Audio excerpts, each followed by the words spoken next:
because I refuse to not be first. Do we do enough? Well, I never shut up about it. It must have been about 16, 17. We nicked their guilt rings. Right, the bouncers' guilt rings. This is no good for me. That's the reality. If you want the honest truth, and I see it every day.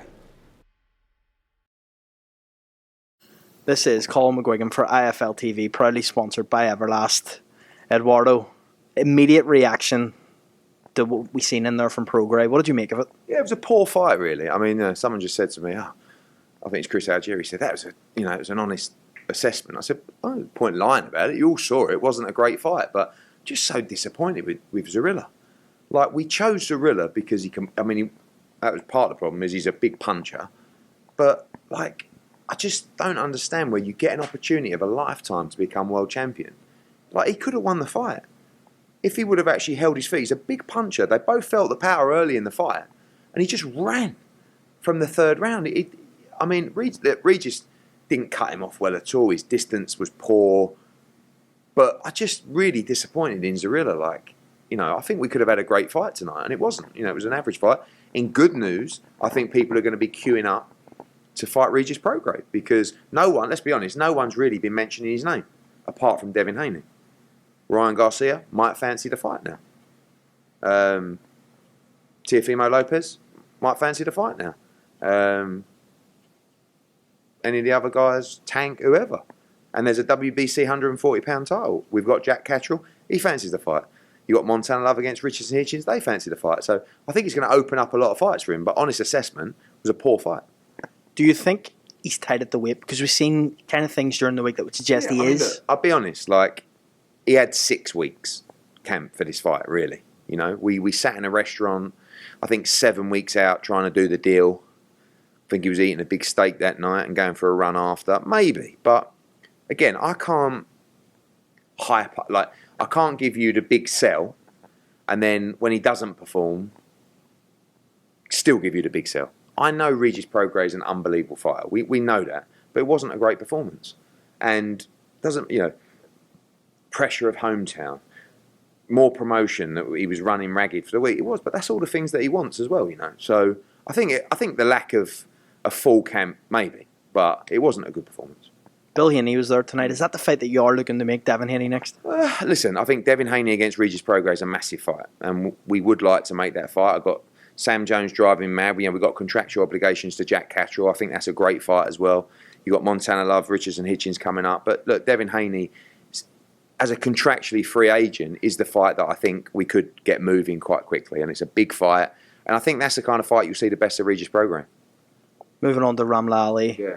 Tough loss for her tonight. Where does she go from here, first of all? Look, I mean, firstly, you never want to lose like that. But it was an unbelievable fight. And Ramla's gone from, a boxer with that amateur style to teaming up with Manny Robles and holding her feet and punching harder to just getting a little bit carried away in there tonight. It was a thrilling fight, and she showed so much heart. She was dropped, she came back, she started winning rounds, and it was the overhand right that kept causing a problem. And ironically, it was the left hook that ended the fight. But she'll be back, and we'll support her 100%. I think she's a credit to the sport. She gives everything. She's moved out to LA to train with Manny Robles. They're a great team. She got beat by a very good fighter tonight in Guzman. And that was the test before the world title, and she didn't overcome that hurdle. She'll be back, and I believe she'll go on and become world champion.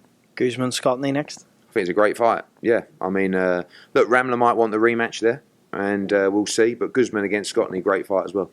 What do you make of Oscar De La Hoya's tweets tonight?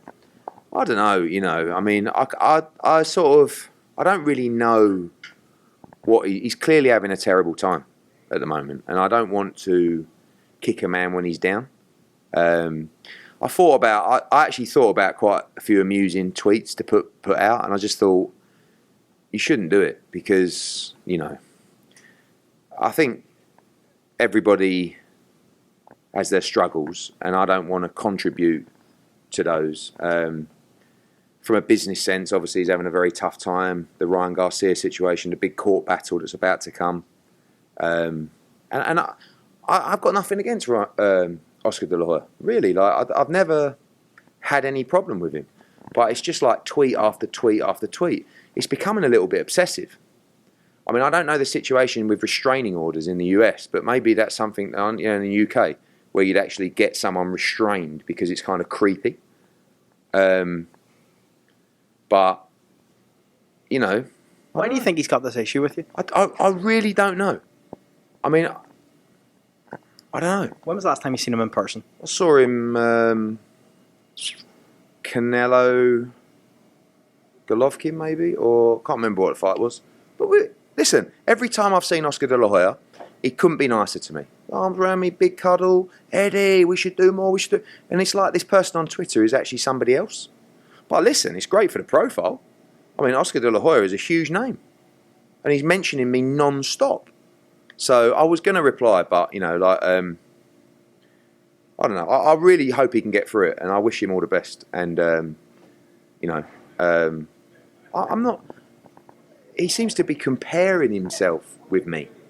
I don't know why you have to compare yourself with me. Just be yourself. I mean, I could never achieve what you achieved in terms of the Olympic gold medals and the undisputed champions, and I'm just out here doing my thing, trying my best, having a great time. Happy. I hope he can find happiness.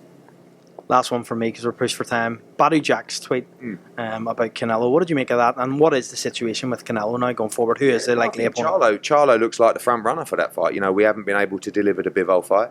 Obviously, Badu Jack, I said I don't think that fight happens in September anyway, but, I expect the Charlo fight to maybe progress now, but we'll see over the next couple of days. So does that mean that you won't be working with Canelo for this next fight? If he fights Charlo next, correct.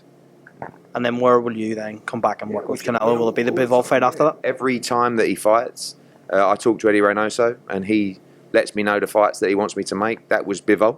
We're unable to make that fight right now. Whether that changes over the next couple of days, we'll see. And then after this one, we'll look to make another, whether that's, Edgar Berlanga, whether that's, I don't know, someone, Bivol, again, whether that's Callum Smith winning the unified 170 pound title, could be anyone. But, right now, it doesn't look like Bivol Canelo's happening. One quick last one. Teofimo hasn't relinquished the belt? Yeah, I thought it was a bit weird. I couldn't believe that he had, but as I understand it, he hasn't officially vacated the title. Maybe he does, but it would be strange if he did. Prograis Teofimo, possibly? Yeah, 100%. That's a cracking fight. I mean, look, you're going to see the best of Regis Prograis against elite opposition, and Teofimo Regis is a tremendous fight. Eddie, thanks for your time. See you in New York.